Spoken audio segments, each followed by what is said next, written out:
Naftali Bennett, ini yang akan dilakukan Israel pada Gaza. The U.S. is against an Israeli occupation post-war and is insisting that there has to be a Palestinian, whatever the governance is, that the Palestinians have to be involved, whether it's West Bank Palestinians or some new formulation. What do you think is the best solution here? Well, we have right now Al-Qaeda state on our border with Osama bin Laden supposedly running it. So the first thing You're now saying Hamas, yeah, of course, with Al-Qaeda, because they're terrorists. Full-blown terrorists who we now know will murder all Israelis if they can, and rape and sever arms and legs of babies, which is what they did.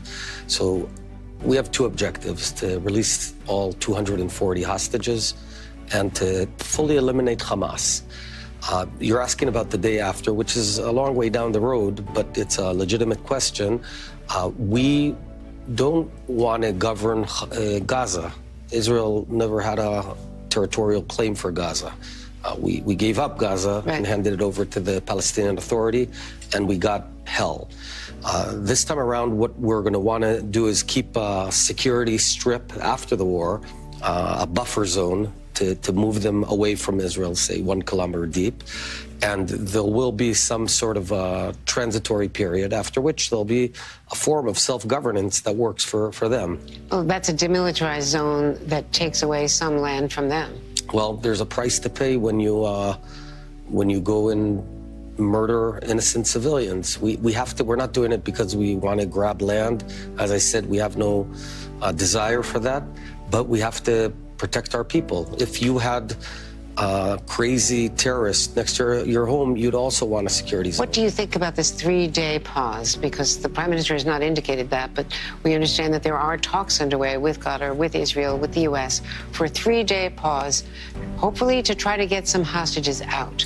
Is that on the table? I think instead of applying pressure on Israel to cease fire, there should be only one pressure point, and it's to pressure Hamas into disarming Gaza and releasing hostages. But as an interim step, what about a 3-day pause? It's a very bad idea. I'll tell you why. Why is it a bad idea? It's a bad idea because when... Might help you to get hostages out. They're going to play around with us and maneuver us and give us a few hostages, but then it'll prolong the whole suffering of everyone. Do you think that Netanyahu would agree to it? I don't know.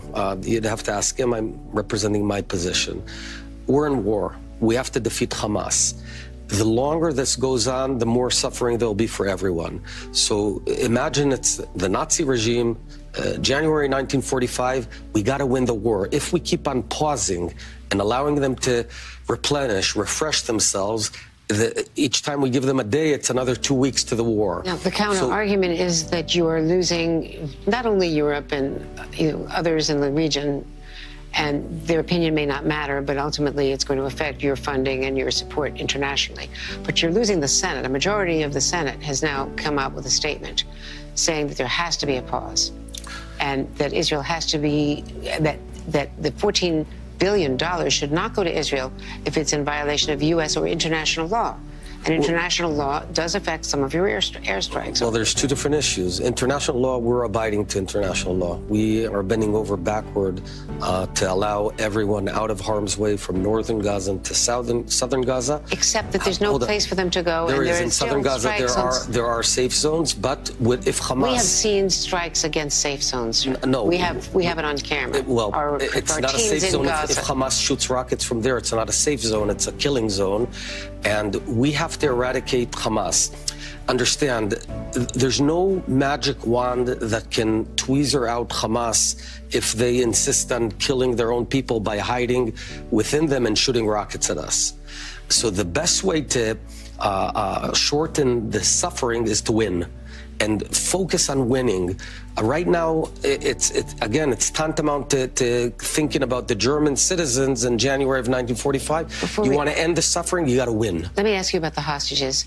Do you know that the 240 are still alive? I don't want to talk about the precise information. Many of them, for sure, are alive, and we're very worried about them. There should really be only one demand and one question every morning. Why aren't you releasing the hostages? We're talking about babies. We're talking about a 6-month-old baby. You got to see, this is Kfir Bibas. This is a 9-month-old baby, and he's being held hostage And by Hamas. they're not complying with the Red Cross requirement. The Red Cross are Nothing. supposed to get in and communicate with families, see them. I know that. We're talking about just the craziest, most radical Islamic terrorists and sadists in the world. There's no way to meet them in the middle. If we give them a pause, it means they'll now rearm themselves. It'll prolong the war. They're going to kill many more Israelis, and that's unacceptable. And no two-state solution. We gave them a state in Gaza. They got a full-blown state in 2005. We pulled out, gave them the land, and they turned that state into a disaster, into hell. We're not going to do a three-state solution. Bebaskan sandera Hamas. Salam damai dari Fakta Israel.